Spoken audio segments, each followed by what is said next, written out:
بسم اللہ الرحمن الرحیم۔ سورہ طور کے فضائل۔ سورہ طور مکی سورت ہے، اس میں 49 آیات اور 2 رکوع ہیں۔ تلاوت کی ترتیب کے اعتبار سے یہ قرآن مجید کی 52 نمبر سورت ہے۔ طور اس پہاڑ کا نام ہے جس پر اللہ تعالیٰ نے حضرت موسیٰ علیہ السلام سے کلام فرمایا ہے۔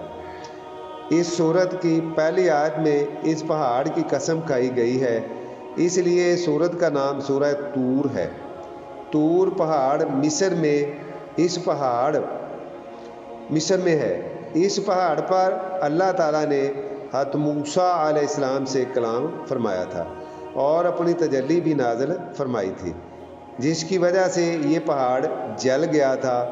طور پہاڑ کو کوہ سینا اور جبل موسیٰ بھی کہا جاتا ہے۔ قرآن مجید کی سورت 3 میں اس پہاڑ کو طور سینین کا نام بھی دیا گیا ہے۔ سورۃ طور میں بیان کیا گیا ہے کہ قیامت کا دن ضرور آ کر رہے گا۔ اس دن نافرمان اللہ تعالیٰ کے عذاب میں ہوں گے، جبکہ فرما بردار اللہ تعالیٰ کی نعمتوں میں ہوں گے۔ اس صورت میں توحید، رسالت اور آخرت کے بارے میں مشرکین کے اعتراضات کے جوابات دیے گئے ہیں اور انہیں عذاب پہنچنے کی خبر دی گئی ہے۔ اللہ تعالیٰ کے عذاب کو کوئی نہیں ٹال سکتا۔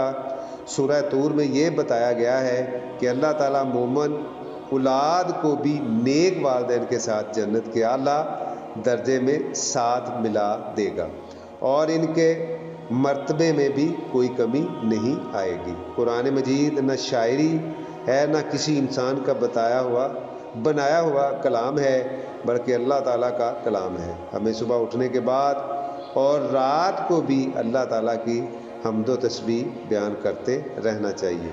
آمین۔ السلام علیکم۔